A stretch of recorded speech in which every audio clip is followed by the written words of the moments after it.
Hola, esta es nuestra evidencia 3 de Isis Coral Avendaño Rodríguez. Y soy Camila Herrera Bustos. Les presentaremos una exposición basada en mi portafolio de física. En esta presentación hablaremos sobre los conceptos fundamentales que explican cómo funciona el mundo físico, donde cómo medimos magnitudes hasta cómo analizamos el movimiento y la energía en diferentes contextos.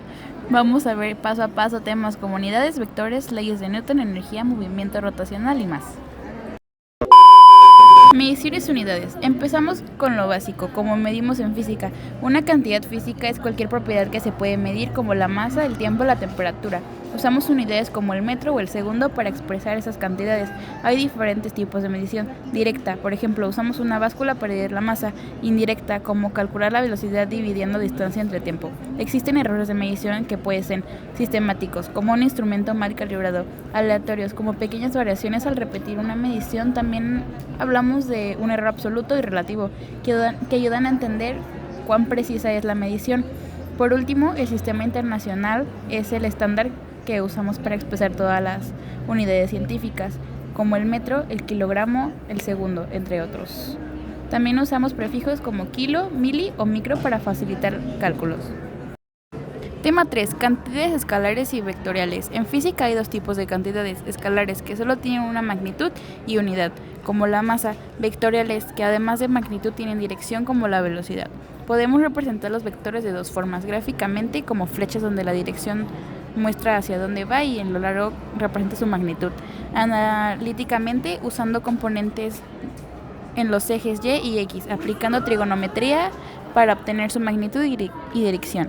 Esto es clave para resolver problemas reales porque muchos fenómenos físicos dependen de la dirección además de la cantidad. Operaciones con vectores. Los vectores se pueden sumar y multiplicar. En la suma usamos el método del paralelogramo o del polígono para obtener un vector resultante. También pueden multiplicar por un escalar para cambiar solo su magnitud, mediante el producto punto que da un número y se usa para saber cuánto trabaja hace una fuerza. O el trabajo cruzado, que da otro vector perpendicular al plano de los vectores originales. Dominar estas operaciones es fundamental para resolver correctamente muchos problemas de dinámica y movimiento. Ejemplos: método del paralelogramo. Esta imagen muestra cómo se suman dos vectores utilizando el método del paralelogramo. Ambos vectores se dibujan desde un punto común y se completan las líneas paralelas para formar un paralelogramo. La diagonal que parte el punto común representa el vector resultante. Movimiento en una dimensión. Aquí estudiamos cómo se mueve un objeto en línea recta. Vemos 5 conceptos: distancia, cuando se recorre en total; desplazamiento, el cambio neto de la posición considerando la dirección; rapidez, qué tan rápido se recorre la distancia sin dirección; velocidad, igual que la rapidez, pero incluye la dirección; aceleración, cómo cambia la velocidad en el tiempo. Por ejemplo, si un auto acelera o frena, está cambiando su velocidad y eso lo analizamos con ecuaciones específicas de movimiento rectilíneo uniformemente acelerando. En este video, un niño coloca carros en la parte superior de una rampa. Al soltarlos, los carros descienden acelerando debido a una gravedad. Este movimiento ilustra varios conceptos. Aceleración. Los carros aumentan su velocidad mientras descienden por la rampa, mostrando una aceleración positiva. Velocidad. La velocidad de los carros cambia a medida de que se desplazan, dependiendo de la inclinación de la rampa y la fricción. Desplazamiento. Los carros se mueven desde la parte superior hasta la inferior de la rampa, lo que representa un desplazamiento de una dirección específica. Este ejemplo cotidiano ayuda a visualizar cómo los conceptos de movimiento de una dimensión que se aplican en situaciones reales y comprensibles.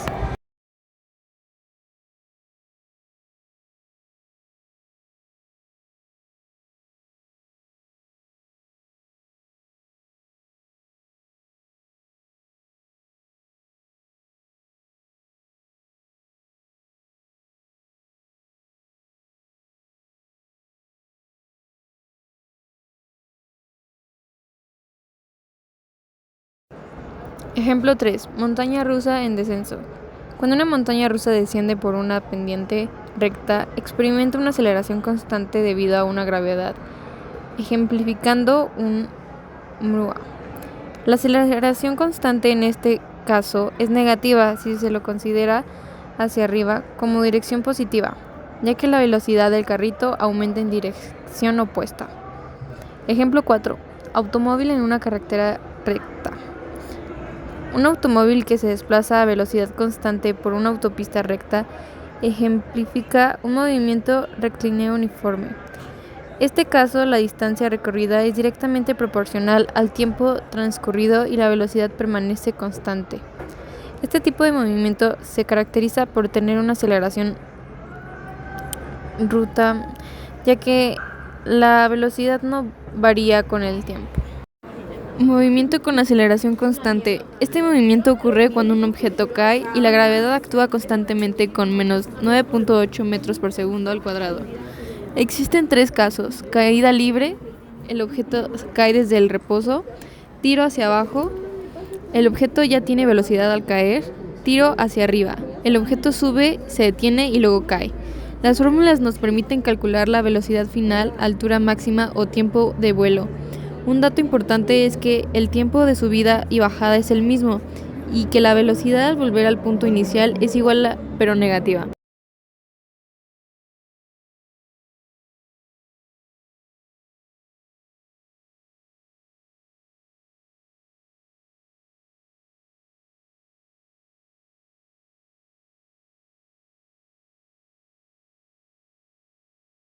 Movimiento bidimensional y circular. Aquí tenemos 3 tipos de movimiento. Tiro parabólico, como lanzar una pelota donde el movimiento en X es uniforme y en Y hay una aceleración por la gravedad. Tiro horizontal. El objetivo tiene una velocidad solo en X y cae por la gravedad. Movimiento circular, uniforme. Un objeto que gira a velocidad constante. Aquí usamos conceptos como desplazamiento angular y velocidad tangencial. Estos movimientos nos ayudan a entender trayectorias de objetos reales, desde proyectiles hasta ruedas que giran. Tema 8.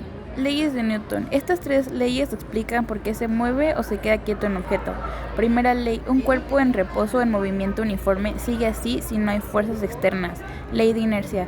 Segunda ley: la fuerza neta produce aceleración.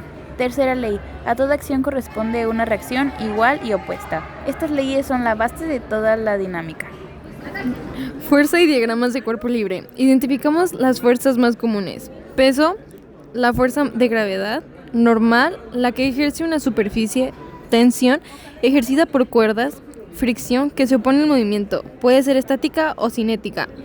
Los diagramas de cuerpo libre nos permiten representar todas las fuerzas que actúan sobre un objeto para luego aplicar las leyes de Newton y resolver el problema.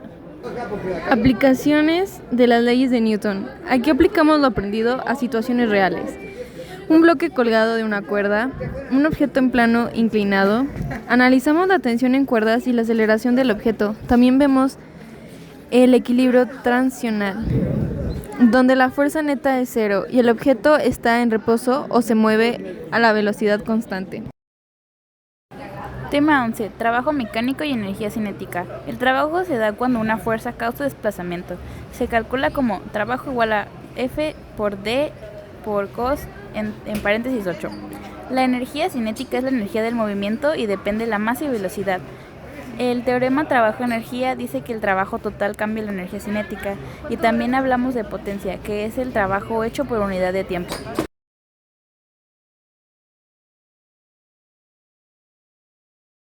Tema 12. Energía potencial y conservación de la energía.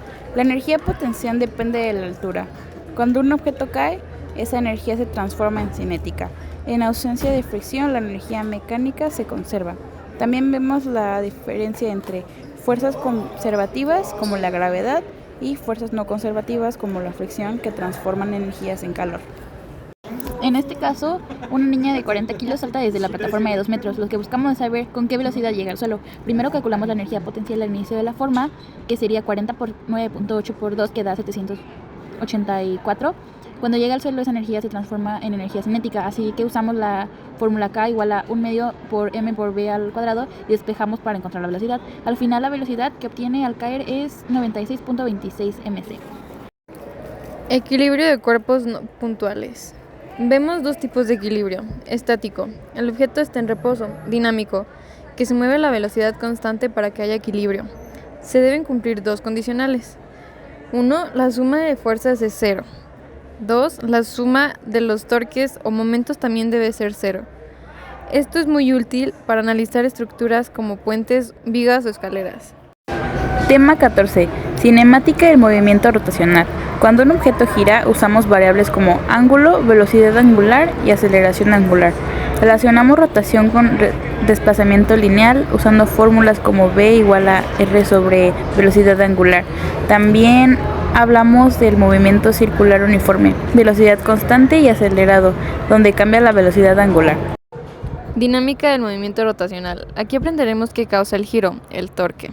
Es similar a la fuerza en el movimiento lineal y depende de la fuerza aplicada, el ángulo y la distancia al eje. También usamos la versión rotacional de la segunda ley de Newton, donde I es el momento de inercia. Cada objeto tiene un I diferente según su forma. Esto nos permite analizar sistemas que combinan giro-desplazamiento como un disco, que gira cuando le cuelga una masa. Conclusión. A lo largo de esta exposición hemos aprendido a analizar el movimiento, las fuerzas y la energía. La física no solo nos ayuda a entender lo que pasa a nuestro alrededor, sino también es la base de muchas aplicaciones de ingeniería, tecnología y vida cotidiana. Muchas gracias por su atención.